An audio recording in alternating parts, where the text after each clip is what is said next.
नमस्कार दोस्तों, जय भोलेनाथ। स्वागत है आप सभी का हमारे YouTube चैनल में। दोस्तों, आप सभी जातकों को महाशिवरात्रि का यह पर्व बहुत बहुत बधाई हो। दोस्तों, आज की इस वीडियो में हम बात करने वाले हैं कि महाशिवरात्रि का पर्व कैसे मनाया जाएगा और शिवलिंग में कौन सा चीज आप अगर चढ़ाएंगे तो आपकी मनोकामनाएं पूर्ण हो जाएंगी। और दोस्तों, हम महाशिवरात्रि के दिन का एक उपाय भी बताएंगे जिसे करके आप शिव जी को प्रसन्न कर सकते हैं। तो आइए दोस्तों, वीडियो की शुरुआत करते हैं। दोस्तों, शिवरात्रि तो हर एक महीने आती है, लेकिन हर महीने का और हर शिवरात्रि का एक अपना अलग अलग महत्व रहता है। लेकिन ये जो महाशिवरात्रि का जो पर्व है, जिसके 4 पहर के अंदर शिव जी का विशेष पूजन किया जाता है और कहते हैं कि इस दिन शिव जी की और माँ पार्वती जी की शादी हुई थी, यानी कि उनका विवाह उत्सव मनाया जाता है, या यूं कहे तो उनका एनिवर्सरी इस दिन मनाया जाता है। पर इस रात्रि का बहुत ही महत्व होता है। कुछ रात्रि स्वयं सिद्ध रात्रियों में होती है, जैसे कि होली की रात्रि, दिवाली की रात्रि, जैसे कि शिवरात्रि की दिवाली। इस रात्रि में हमारे ब्रह्मांड के ऊपर इतनी असीम ऊर्जा का वास होता है, जिसे अगर एक व्यक्ति अपने जीवन में उतार ले तो उसके जीवन में बहुत सारी परेशानियां स्वतः ही समाप्त होने लगती हैं। उसके लिए हमारे सनातन धर्म में बहुत सारी अलग अलग तरह की चीजें भी बनाई गई हैं और विशेष रूप से विशेष सामग्रियों से शिव जी को स्नान कराने का इसमें चलन होता है और बताया होता है कि एक तरीके से हम किन किन चीजों से हम शिव जी को स्नान करा सकते हैं, उनका अभिषेक करा सकते हैं। लेकिन दोस्तों, शायद बहुत ही कम लोग जानते हैं और दोस्तों इसमें गलतियां भी कर देते हैं। आज हम इस वीडियो में बताएंगे कि सिर्फ महाशिवरात्रि के दिन ही भोलेनाथ के ऊपर हल्दी और कुमकुम चढ़ाया जाता है। हल्दी और कुमकुम रोजाना शिवलिंग पर नहीं चढ़ाया जाता है।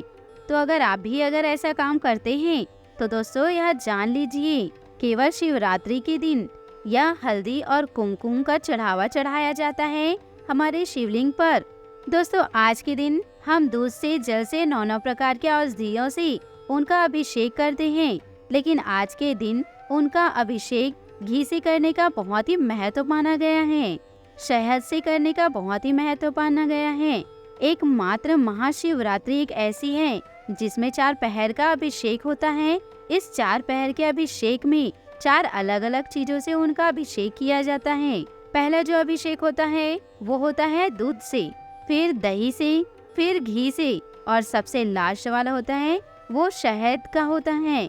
इस दिन भोलेनाथ पर 9 प्रकार के औषधियों को चढ़ाया जाता है, उन्हें भेंट किया जाता है, जैसे कि भांग, धतूरा, बेर, या उन्हें जरूर अर्पित किए जाते हैं। आज के दिन अगर किसी के जीवन में बहुत सारी समस्याएं चल रही हो, अगर शनि से रिलेटेड जीवन के अंदर वृद्धि नहीं हो रही है, लाइफ के अंदर चीजें बहुत ही स्टक होती जा रही है, हम कार्य तो बहुत करना चाहते हैं लेकिन कोई ना कोई अड़चन आकर खड़ी हो जाती है। हमारे जीवन के अंदर कहीं ना कहीं किसी न किसी रूप से कोई हमारे को पीछे खींचने का काम करते हैं, चाहे वो कर्मों से करे या तंत्र मंत्र से करे। दोस्तों, चाहे वह और भी बहुत सारी चीजों से है जिससे करे। ऐसी अवस्था में आज के दिन भोलेनाथ जी के ऊपर शमी के पत्ते जरूर चढ़ाने चाहिए। अगर गुप्त शत्रु आपको परेशान कर रहा हो तो आज के दिन मध्य रात्रि में आपको सरसों के तेल का अभिषेक भोलेनाथ पर जरूर करवाना चाहिए। और दोस्तों, इसे करते समय इसे गुप्त ही रखें, इसे किसी को भी दिखाइएगा मत। और दोस्तों, हम इस वीडियो में कैसे पूजा करना है भोलेनाथ जी का और शिवलिंग का, यह हम आपको आगे बता रहे हैं। सर्वप्रथम हम अगर शिवलिंग पर जल चढ़ा रहे हैं, उनकी पूजा अर्चना कर रहे हैं, तो दोस्तों सबसे पहले अगर महिला है तो अपना सिर जरूर ढक लीजिए, क्योंकि जो हमारी ऊर्जाएं हैं वो हमारे अंदर केंद्रित रहती हैं और हमारा जो ऑरा है उसको प्रॉपर पॉजिटिविटी में ला देती है और वो फैलती बिखरती नहीं है। इसलिए दोस्तों, सर ढककर पूजा अर्चना करनी चाहिए। और दोस्तों, अगर आप सर में रुमाल रख दे या फिर दुपट्टा रख दे या फिर दोस्तों साड़ी का पल्लू रख ले तो इससे क्या होता है, राहु आपके सर पे नहीं चढ़ता है। और राहु जब सर पे नहीं चढ़ता, इसका मतलब यह है कि जो भी आप सात्विक काम कर रहे हो वो प्रॉपर ही कर पाओगे। साथ में आपके ऊपर हमेशा बृहस्पति यानी कि गुरु, आपके ईश्वर का हमेशा आशीर्वाद आपके साथ रहेगा और वो सदा सर्वदा आपके साथ ही रहेगा। इसलिए दोस्तों, हमें हमेशा सर ढककर ही पूजा अर्चना करनी चाहिए। और दोस्तों, जब आप शिवलिंग पर जल, दूध या कोई भी प्रकार की चीजें अगर आप अर्पित कर रहे हैं तो दोस्तों अपने मन में ओम नमः शिवाय का जाप जरूर कीजिएगा। और दोस्तों, शिवलिंग जी का परिक्रमा अगर आप करें तो उसका अर्ध परिक्रमा करें, क्योंकि जो जलेरी है उसे दोस्तों लांघना नहीं चाहिए। अगर हम उस जलेरी को लांघेंगे तो बहुत सारे दोष उत्पन्न हो जाते हैं, इसलिए उसका आधा परिक्रमा ही किया जाता है। और दोस्तों, नंदी जी धर्म का प्रतीक माने गए हैं। नंदी जी ऐसे सेवक हैं जो बहुत ही निष्ठावान हैं, अपने स्वामी के लिए बहुत ही समर्पित होते हैं, जिन्होंने अपना सर्वस्व, अपना सब कुछ भोलेनाथ जी को अर्पित कर दिया। इसलिए उनके कान में जो भी आप कुछ बोलोगे वो दोस्तों आपका पूरा जरूर होगा, क्योंकि वह नंदी जी शिव जी का एक संदेश वाहक भी होता है जो उन तक आपकी बात को पहुंचाते हैं। तो इसलिए उनके कानों में आपको बोलना रहता है, जो दोस्तों वो शिव जी तक आपकी बात को पहुंचाए। अब दोस्तों बारी है महाशिवरात्रि के उपाय को जानने की। तो दोस्तों चलिए हम उपाय की बात करते हैं। दोस्तों, इस राशि वालों को भोलेनाथ जी पर लाल चंदन से उनका अभिषेक करना चाहिए। दोस्तों और भी आप उपाय कर सकते हैं, जैसे कि दोस्तों पानी में कोई भी प्रकार का इत्र मिलाकर जो सुगंधित हो दोस्तों उसे शिवलिंग पर चढ़ा देना चाहिए, या फिर केसर भी आप चढ़ा सकते हैं, या फिर भांग मिलाकर भी आप शिवलिंग पर चढ़ा सकते हैं। अब चलिए दोस्तों जानते हैं कि आज के दिन आपके लव लाइफ में, आपके स्वास्थ्य में, आपके कैरियर में क्या क्या परिवर्तन होने वाले हैं। दोस्तों, आप आज सकारात्मक ऊर्जा से भरे हुए हैं। हालांकि आपका उद्देश्य अच्छा है, परंतु आपकी बातों का हर स्थान पर स्वागत नहीं किया होगा। आपको स्वागत नहीं होगा। आपको अपनी प्रवृत्ति का उपयोग अपने आप को खुशी देने के लिए भी करना चाहिए। और आज आप अपने ऊपर अच्छी खासी रकम खर्च भी कर सकते हैं।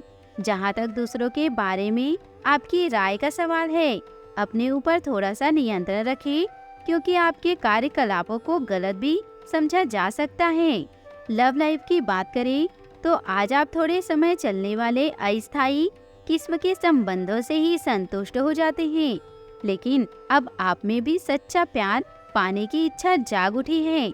आपको थोड़ा जल्दी गुस्सा आ जाता है या आपके सच्चे रिश्ते बनाने के रास्ते में बाधा का काम करता है। अपने मूड के बदलावों पर नियंत्रण रखें और बहुत जल्द आपको किसी बहुत अच्छे व्यक्ति का साथ भी मिल सकता है। नौकरी और व्यवसाय की बात करें तो आज बड़ी और छोटी सफलताएं आपके कार्य क्षेत्र में दस्तक दे रही हैं। आपके द्वारा एक समय में प्रदान की गई सेवाओं के लिए आपको कुछ भुगतान प्राप्त हो सकता है, या आपको एक अप्रत्याशित बोनस मिल सकता है। एक लंबे समय से जो पदोन्नति अटकी हुई थी वह आपको मिल सकती है, या आपका पद ऊंचा भी हो सकता है और अलग से एक केबिन आपको मिल भी सकता है। बेरोजगार युवक या वे लोग जो अपनी मौजूदा नौकरी छोड़ना चाहते हैं, उनके लिए भी आज शुभ संदेश मिल सकता है।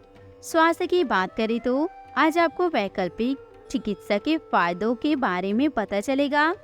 आप अपनी खराब सेहत के इलाज के तौर पर कई सारे नुस्खे आजमा चुके हैं, परंतु कोई विशेष फायदा नहीं हुआ है। आज आपको कोई ऐसा नुस्खा मिलेगा जिससे आपको वास्तव में आराम मिलेगा।